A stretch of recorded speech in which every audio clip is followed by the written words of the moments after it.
Hey guys, welcome back to the channel. Today in this video, I'm going to discuss with you 4 steps how you can start saving money easily and also hopefully effortlessly.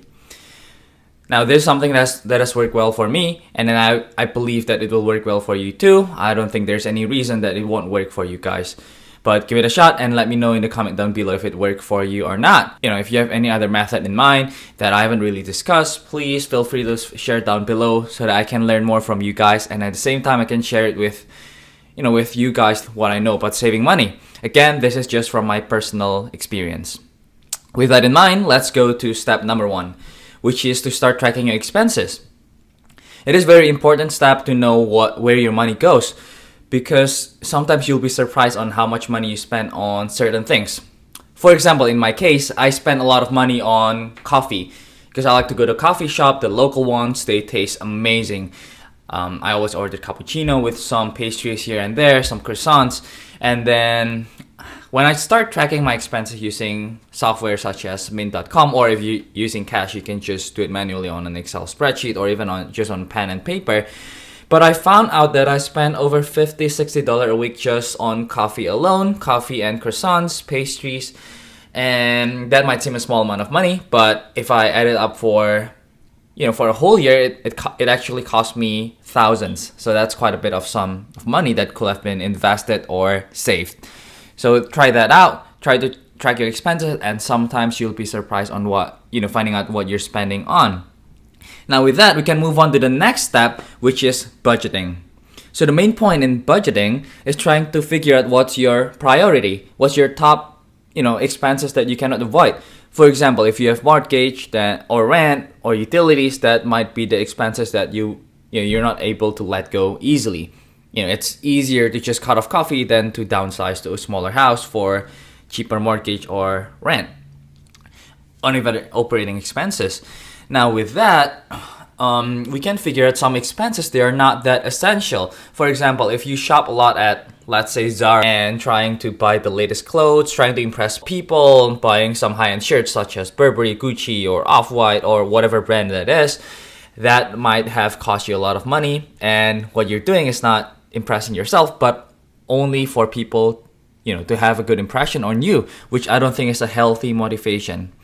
And then with that, here comes the next step, which is to start automating your savings account. So if you haven't already try to open a savings account, a separate one. That way you can't really easily just transfer your account.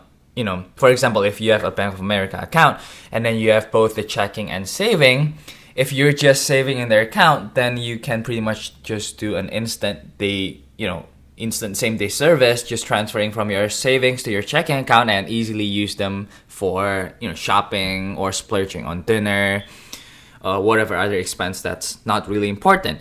By having a separate account, it will encourage you to not touch it, because it's going to be hard to move from one account to the other. Now, why do I say automate the savings process? It's because, yes, willpower might be so great at the first couple of weeks, but trust me, it will fade after a few months. Because in my case, the first 1 or 2 months, I diligently just transfer it manually from my one account to the other one, and I have no problem with that. And then there comes Black Friday, in which there's a good deal on AirPods, right? I've been wanting AirPods for a while, and they're on sale for $100 or so at the moment. Now, what I did was I took away the savings. So instead of just putting the money to the savings account, I stopped, and then I kept it, and then I use it on buying an AirPods, which is all right maybe if it happens only for 1 week. But the next week, I'm kind of, I saw another Black Friday deals or Cyber Monday deals on some other electronics, and I'm a geek on electronics, so I love buying them. So anyways, with that, I started sacrificing my second week of savings, and then it went on and on and on. And then eventually I realized that that's, my savings goal will not be met if it's going to be like that. So I have to start automating the savings process, and right now I don't even have to think about it. I set up automatic transfer to both my investment accounts and also to my savings account, and that has helped me tremendously. So I encourage you guys to also try that. So with that, here comes the fourth and last step. So with that, it's nice to watch your saving account grow, and hopefully to the point where it can cover 6 to 18 months of your savings of your month of your living expenses, and then you can start. From there you can go to the next step, which is investing, which I don't really discuss in this step. In this video, I'm gonna talk about that more in my upcoming videos. So stay tuned, and I'm gonna share with you guys some of my investing tips. Now, thank you for watching. Please comment down below if you have any other tips. Like I said before, share with the other people, share with me, share with the other audience, your knowledge, and it's nice if we can learn together as a community. So if you gain value from this video, drop a like button, and then don't forget to subscribe if you haven't already so, and I'll see you on the next video.